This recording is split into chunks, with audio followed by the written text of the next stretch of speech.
Bismillahirrahmanirrahim, anak-anakku. Hari ini kita akan mempelajari mengenai karakteristik di wilayah Indonesia, baik daratan dan lautannya atau daratan dan perairannya. Untuk disiapkan dulu buku tulis dan pulpennya, sehingga apa yang disampaikan nanti dijawab di Google Classroom, begitu ya. Pertanyaan-pertanyaannya dijawab. Oke, judulnya adalah karakteristik di wilayah Indonesia. Kita mulai dari ada apa saja sih di Indonesia gitu, antara daratan dan perairannya. Yang pertama, di wilayah daratan ada yang namanya dataran tinggi. Apa sih itu dataran tinggi? Disebut juga plateau atau plato, yaitu datar begitu ya,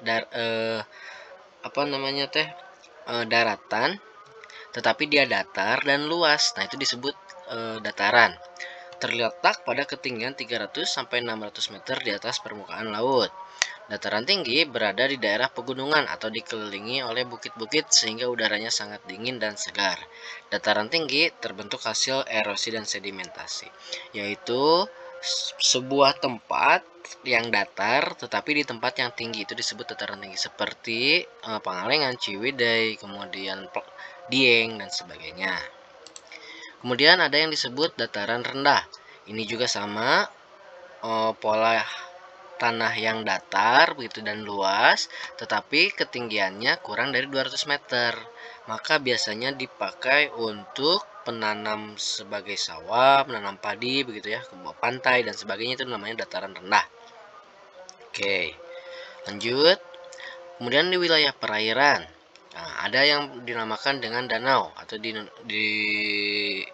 Indonesia sering disebut situ, di Sunda maksudnya sering disebut situ dan sebagainya. Danau merupakan permukaan bumi berupa cekungan di darat yang sangat luas dan digenangi oleh air yang dikelilingi daratan. Tentu pernah kan melihat danau begitu ya.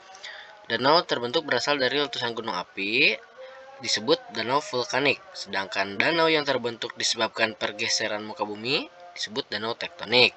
Danau buatan sengaja dibuat oleh manusia dengan cara membendung aliran sungai, dan danau buatan biasanya sering disebut waduk begitu. Seperti Jatiluhur, seperti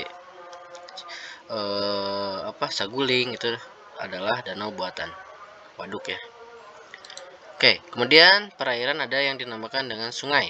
Sungai tentu adalah bagian dari permukaan bumi yang rendah dan aliran air yang mengalir dari dataran tinggi menuju dataran rendah.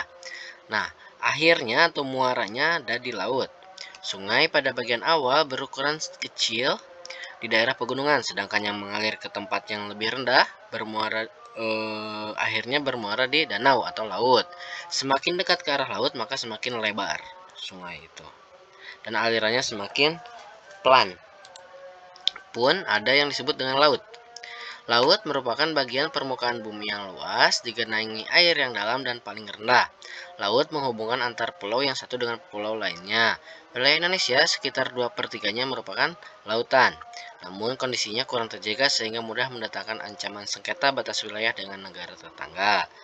Oke, ada yang disebut rawa. Nah, apa bedanya dengan tadi danau? Kalau rawa adalah tanah yang rendah, umumnya di pantai dan digenangi air. Biasanya banyak terdapat tumbuhan air. Rawa terbentuk secara alami, genangannya dapat bersifat musiman ataupun permanen dan ditumbuhi oleh tumbuhan Indonesia. Indonesia memiliki lebih dari 23 juta hektar rawa. Adapun teluk. Teluk adalah tubuh perairan yang menjorok ke daratan dan dibatasi oleh daratan pada ketiga sisinya. Oleh karena letaknya yang strategis, teluk banyak dimanfaatkan sebagai pelabuhan. Oke, itu namanya adalah teluk. Biasanya dipakai untuk pantai, kemudian tempat wisata, itu teluk. Kemudian ada yang dinamakan selat. Selat merupakan perairan laut sempit yang berada di antara dua pulau. Kedalamannya berkisar rata 200 sampai 1000 meter. Nah, ada laut di antara dua pulau, itu namanya selat. Negara Indonesia dikenal sebagai negara maritim karena memiliki wilayah laut yang terbentang luas. Letak Indonesia yang dibatasi oleh lautan yang menjadi jarak antara pulau yang satu dengan yang lainnya. Yang terakhir adalah samudra. Merupakan perairan yang luasnya melebihi luas laut dan memiliki kedalaman lebih dari 1000 meter. Wilayah Indonesia diapit oleh beberapa samudra, yaitu Samudra Pasifik dan Samudra Hindia. Oke, itu saja untuk hari ini. kemudian jawab pertanyaan yang sudah ada di GCR ya. Assalamualaikum warahmatullahi wabarakatuh.